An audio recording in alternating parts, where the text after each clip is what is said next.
심슨은 정말 모든 걸 예견해 왔던 걸까요? 2016년 노벨 경제학상 수상자를 정확히 예언했고 그때 당시에는 생소했던 영상으로 통화하는 장면까지 단순한 상상력이라 여겼지만 시간이 흐를수록 심슨이 보여준 장면들은 그저 우연이라 보기엔 너무도 정교하게 현실로 이어졌습니다. 이제 사람들은 말합니다. 심슨은 현실을 미리 비춘 거울이었다고. 과연 이 모든 게 전부 우연이었을까요? 오늘 영상에서는 그 누구도 예상하지 못했던 심슨의 놀라운 예언들을 함께 살펴보겠습니다. 2005년에 방영된 심슨 에피소드. 어느 날 바트와 밀하우스는 집에서 컴퓨터를 하던 중 우연히 성인 사이트에 접속합니다. 그 화면 속에는 여성들이 카메라 앞에 앉아 자극적인 방송을 하고 있었고 시청자를 향해 쇼를 이어가고 있었습니다. 화면은 점점 과감해졌고 돈과 관심이 오가는 분위기 속에서 지금 우리가 알고 있는 인터넷 성인 방송의 전형을 그대로 보여줬습니다. 그리고 그 장면 속에 갑자기 등장한 인물이 있었습니다. 평소 신앙심 깊고 도덕적인 인물 플랜더스였죠. 마을 사람들은 충격을 받았습니다. 보수적이고 모범적인 인물이 성인 방송의 한가운데 나타난 모습은 그 자체로 아이러니였던 겁니다. 그러나 중요한 건 플랜더스가 아니라 심슨이 그려낸 성인 방송의 구조였습니다. 카메라 앞에 선 여성, 이를 지켜보는 시청자, 그리고 그 과정에서 돈이 오가는 시스템. 지금의 인터넷 성인 방송 문화와 놀라울 정도로 똑같았습니다. 결국 심슨 제작진은 한 장면으로 인터넷 방송의 미래를 드러냈습니다. 자극과 성상품화가 어떻게 방송의 주요 흐름이 될지를 정확히 예언했던 것이죠. 또 다른 사례도 한번 보겠습니다. 2010년에 방영된 심슨 에피소드. 심슨 가족이 미국 컬링 대표팀의 일원으로 밴쿠버 동계 올림픽에 출전하게 됩니다. 하지만 이 에피소드에서 가장 놀라운 장면은 따로 있죠. 바로 미국 팀이 결승전에서 스웨덴을 꺾고 금메달을 차지하는 장면입니다. 당시 스웨덴은 컬링계의 강호로 꼽히던 팀이었고 미국은 컬링에서 변변한 성적조차 없던 시절이었습니다. 이 장면은 아무리 애니메이션이라 해도 현실에서는 불가능할 법한 황당한 설정처럼 느껴졌죠. 하지만 8년 뒤 2018년 평창 동계올림픽, 현실은 그 예언을 그대로 따라갑니다. 미국 컬링 대표팀은 실제로 결승에서 스웨덴을 꺾고 금메달을 차지합니다. 미국 컬링 역사상 첫 금메달이었고 결승 상대도 똑같이 스웨덴. 마치 심슨 에피소드를 베낀 듯한 전개였습니다. 그저 재미로 웃어넘겼던 한 장면. 그게 8년 후 전 세계 스포츠 팬들 앞에서 현실로 그대로 재현된 거죠. 심슨의 농담은 또 한 번 미래를 예고하는 메시지가 되어버렸습니다. 이렇듯 심슨 가족은 단순한 애니메이션이 아니라 마치 미래를 예언하는 듯한 놀라운 통찰력을 보여주며 수십 년간 이어져 왔습니다. 방금 이야기했던 사례 외에도 기술과 사회 변화까지도 미리 내다본 듯한 장면들이 계속 등장하는데요. 그중 하나가 바로 AI와 관련된 에피소드입니다. 시즌 16 에피소드 15에서는 바트와 리사가 우연히 프랭크 박사의 연구실에 방문하게 되는데요. 프랭크 박사는 자신이 만든 미래를 볼 수 있는 슈퍼컴퓨터를 보여주며 8년 뒤의 미래를 보여줍니다. 이 미래에서는 우편을 실시간 동영상으로 확인하거나 로봇과 함께 춤을 추고 공중주행 자동차가 바위를 뚫고 지나가는 등 과학기술과 AI 기술이 극단적으로 발전한 세상이 펼쳐지죠. 그리고 이 기술들은 단순한 편의성에 그치지 않습니다. AI가 사람들을 학습시키고 학생들의 진로와 성적을 시스템이 자동으로 판별합니다. 리사는 그 평가 결과 덕분에 대학 장학금을 받게 되죠. 바로 AI를 통해 직접적인 이득을 얻는 모습입니다. 이 에피소드는 단순히 기술이 발달할 것이다 라는 수준을 넘어서 AI가 인간의 삶을 구체적으로 설계하고 때로는 경제적 보상까지 이끌어내는 사회를 그려냅니다. 이 에피소드의 반영일은 2005년 4월, 무려 20년 전에 그려낸 상상이 지금 우리가 살아가는 현실과 점점 닮아가고 있습니다. AI에게 질문하고 배우고 전략을 짜고 나아가 현실적인 이득을 추구하는 시대, 그 시작점에 이미 와 있는 거죠. 그렇다면 이런 생각도 해볼 수 있습니다. 지금까지 심슨의 예언이 그렇게나 많이 현실이 됐다면 이번에도 혹시 AI에게 코인의 미래를 물어본다면 우리도 이득을 얻을 수 있지 않을까요? 현재 모든 지식이 담겨있는 챗GPT는 뭔가 알고 있지 않을까 궁금했고요. 그래서 곧바로 AI에게 비트코인 세력들이나 혹은 비트코인에 관한 흥미로운 사이트가 있을까 하고 물어보았는데 역시나 여러가지 사이트를 알려줍니다.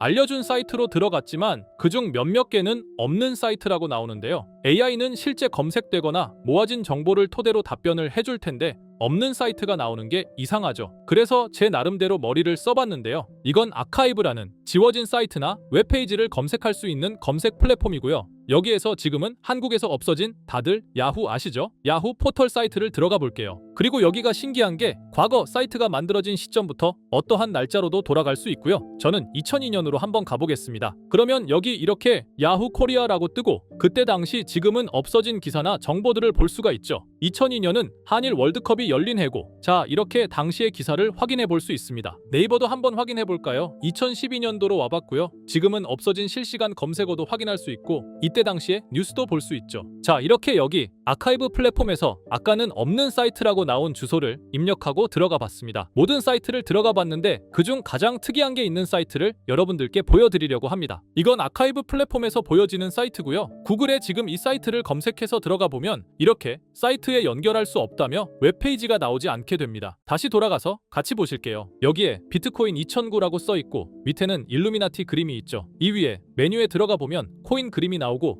클릭했더니 별다를 건 없어 보입니다. 다른 메뉴에도 비트코인에 대한 역사 같은 게 쓰여 있고 이 일루미나티 사진 외에는 별다를 게 없어 보이는 그런 웹페이지인데요. 뭐 더 없어 보여서 다른 사이트를 찾아보려고 나가려던 찰나 여기 밑에 이걸 누를 수 있게 돼 있더라고요. 그래서 이걸 눌러보니 이런 게 나옵니다. 제가 일본어 해석은 할 수 없어서 번역기로 해석해보니까 사토시 나카모토 관리자 이외의 액세스는 금지되어 있습니다. 네트워크가 원활하지 않습니다. 이런 의미 없는 글이 나오고요. 그런데 여기 아래쪽에 일루미나티 사진 밑에 비트코인 로고가 조그맣게 있어서 뭔가 이상하다 싶어서 눌러봤더니 이런 비트코인에 대한 히스토리가 나오고 여기 클릭 히어 있죠. 이걸 누르면 뭐가 나올까 싶어서 눌렀는데 안 되네요. 그래서 한참을 보다가 여기 날짜 커서를 우연히 되는데 맨 아래 날짜만 클릭 버튼이 나오더라고요. 그리고 들어가니까 이런 게 나옵니다. 어플랜, 계획이라는 거죠. 그리고 여기 아래 이렇게 쭉 그림이 나오면서 날짜들이 나옵니다. 21년도부터 해서 24년도까지 있고요. 이걸 하나하나 저는 미리 다 봤는데 우와 진짜 세력이라는 게 있구나. 알고는 있었지만 좀 신기했거든요. 이걸 진짜 계획대로 해서 움직이고 있던 거죠. 우리가 봤던 갑작스럽게 펌핑하던 아무런 호재도 없이 그냥 올랐던 세력 장난질들이 이렇게 다 계획적으로 움직였다는 거거든요. 첫 번째, 21년 3월 29일 여기부터 보시면 이렇게 일본어로 나와 있고요. 해석을 해보면서 같이 볼게요. 도지코인이 첫 번째 계획이다. SNS 셀럽들에게 도지코인을 돋보이게 할 것이다. 그리고 거래량을 넣을 테니까 다양한 지역에 있는 플룻은 참가해 주었으면 좋겠다. 이것도 좀 암호처럼 나오는데 아마 검색을 피하려고 이렇게 만들었나 싶어요. 그리고 도지코인의 21년도 차트를 보면 이날 이후 보름 만에 70원에서부터 800원까지 약 1200% 이상 오른 걸 볼 수 있죠. 실제로 여기서 SNS 셀럽이라고 하는 일론 머스크가 도지코인에 대해 계속 언급하면서 미친 듯이 올라갔었습니다. 날짜도 정확히 21년 4월 2일입니다. 그리고 다음 이것도 같이 번역해서 볼게요. 첫째는 성공이었다. 플룻이 참여해서 고맙다. 다음은 시바견 차례다. 마찬가지로 SNS 부자를 먼저 움직이는 것이고 거래량은 전과 같이 들어올 예정이다. 이번에도 계획이 잘 성공하면 다음 계획도 수시로 진행. 이게 플룻이라는 게 아마도 세력들, 돈 많은 고래들 이런 걸 지칭하는 것 같아요. 시바이누도 21년 10월 차트를 보면 0.008원부터 해서 1000%가 넘게 오른 걸 볼 수 있습니다. 여기까지만 보면 이런 생각이 들죠. 와, 진짜 세력들은 계획대로 자기들 마음대로 담합해서 가격을 올리는구나. 다음 것도 같이 보실게요. 이번에는 다른 곳과도 얘기가 됐다. 봉크코인을 나눠주고 이 에어드롭이 투자자들에게 큰 폭탄을 일으킬 거야. 플룻도 함께 참가하는 것을 추천하며 이번 수익은 5000%가 넘을 것이다. 이제까지 1000%씩 수익 보던 세력들이 점점 대담해지며 수익률을 키워가고 있죠. 그만큼 자본금이 늘어나서 움직일 수 있는 물량수도 늘어났기 때문에 가능했던 걸로 보여지고요. 실제로 봉크코인은 23년도 약 8000%에 가까운 수익률을 보여주었습니다. 더 많은 것들이 계획에 있었지만 이미 지나간 내용들이라 지금은 의미가 없어서 생략하고요. 최근 가장 마지막 계획글을 보겠습니다. 이번 코인 시장에서는 생각보다 거래량이 적었기 때문에 거래소에서도 문제가 많아 계획대로 되지 않고 있고 일단 AI 코인 재단과 얘기를 했기 때문에 이쪽으로 진행하려고 하고 이 땡땡 코인으로 4000%의 이익을 달성할 것이니 다들 잘 따라주길 바란다. 이게 2025년 6월 12일로 계획된 글입니다. 지금까지의 흐름으로 보아 이런 계획은 실제로 실행됐고 한 달 내에 우상향하는 경향을 보여왔습니다. 그래서 저도 이 코인에 대해 직접 찾아봤는데요.